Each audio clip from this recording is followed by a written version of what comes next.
This is Donald Trump at a Fighting Anti-Semitism in America event in Washington, D.C. on Thursday, September 19th, 2024. It was organized by Jewish Voices for Trump. Trump is a foreign agent for Israel. He says he promises to make Israel great again. By doing so, it automatically makes America worse off drawing it into wars for Israel. The event was historic in nature as Trump committed to use executive orders to condemn and combat anti-Semitic behavior. In other words, to damn the First Amendment and come after his fellow Americans at the behest of Jews. Speak against Israel and its atrocities and you'll be a target. In the audience was his number one donor, or more accurately, his biggest Jewish paymaster, Miriam Adelson, the widow of the late odious Zionist and Jew, Las Vegas casino mogul, Sheldon Adelson, who had white carpet in his office so one day it could turn red with the blood of the Palestinian people.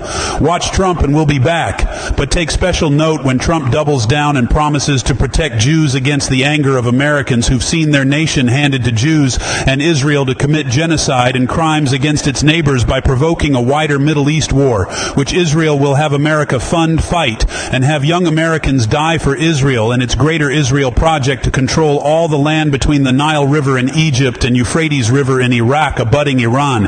It's the divine Abrahamic covenant between Abraham and God acting as a realtor promising the Middle East to the Jews. Go figure. It's like a car thief stealing cars because God promised the cars to him. So I say 47 days from now, we're going to defeat Kamala Harris. You have to defeat Kamala Harris. More than any other people on earth, Israel, I believe, has to defeat her. You know that?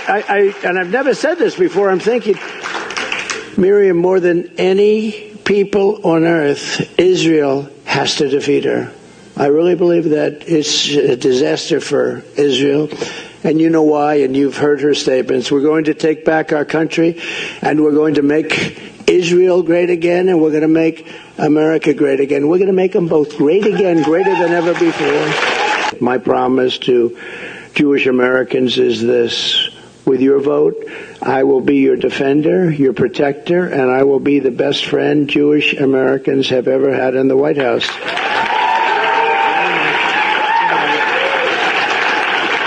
You know that.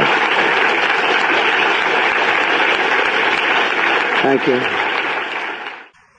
The Jews have endured terrible persecution, and you know that. We've all read it, we've studied it, they've gone through a lot.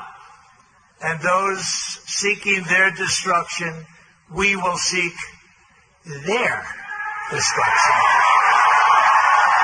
We have to bring back the death penalty. They have to pay the ultimate price. There you go. That's the next president of the United States and Israel if elected on November 5th. Trump is owned lock, stock, and barrel by Jews. Miriam Adelson has promised Trump $100 million for his election campaign. It comes with a condition that he supports Gaza and the West Bank being folded into Israel so there can never be a two-state solution. This means Palestinian ethnic cleansing. Genocide. In 2016, Sheldon Adelson promised Trump $250 million if Trump moved America's embassy to Jerusalem. Trump delivered by moving the embassy, and like a typical Jew, Adelson only delivered on part of his $250 million promise. We have to face up to the fact that America is owned and controlled by Jews.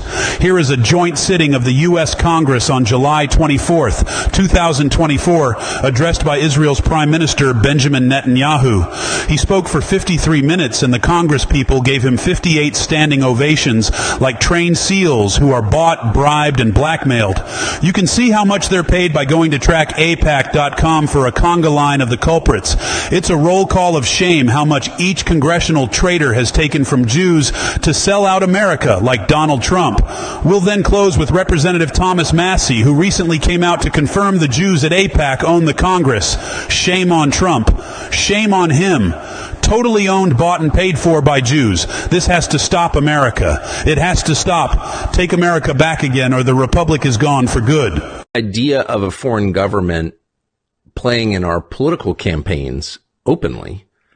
Openly in that they're showing you they're doing it, but opaquely in that you can't track it because they're not registered. Is there any other Republican who has your views on this?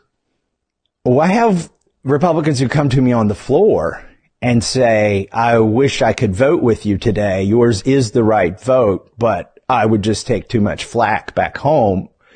And I have Republicans who come to me and say, that's wrong what AIPAC is doing to you. Let me talk to my AIPAC person. By the way, everybody but me has an AIPAC person. What does that mean, an AIPAC person? It's like your babysitter, your AIPAC babysitter, who is always talking to you for AIPAC. They're probably a constituent in your district, but they are, firmly embedded in AIPAC. And every member has something like this? I don't know how it works on the Democrat side, but that's how it works on the Republican side. And when they come to DC, you go have lunch with them, and they've got your cell number, and you have conversations with them. So I've had that's absolutely crazy. I've had 4 members of Congress say, I'll talk to my AIPAC person. And it's literally what we call them, my AIPAC guy. I'll talk to my AIPAC guy and see if I can get him to, dial those ads back. Why have I never heard this before? It doesn't benefit anybody. Why would they want to tell their constituents that they've basically got a buddy system with somebody who's representing a foreign country? It doesn't benefit the congressman for people to know that, so they're not going to tell you that. Have you seen any other country do anything like this? Like no. Russia obviously determines the outcome of our elections. We keep hearing that. Does anyone have a Putin guy that they talk to? Not only do they not have a Putin guy, look, they don't have a Britain guy. They don't have an Australian guy. They don't have a Germany dude. It's the only country that does this, that has somebody that uniformly. I guarantee there's some spreadsheet at AIPAC where the AIPAC dude who's matched up with the congressman is there, and then all the congressman's votes on the issue. Oh, has the congressman been to Israel? They pay for trips for congressmen and their spouses to go to Israel. I'm not the only Republican who hasn't taken the AIPAC trip to Israel, but I'm probably one of a dozen that hasn't taken that trip, and the other ones just haven't got around to it. What's the trip like? Do you know? It's kind of like, I think, vacation-y. You go see the wall, you go see the sights, things like that.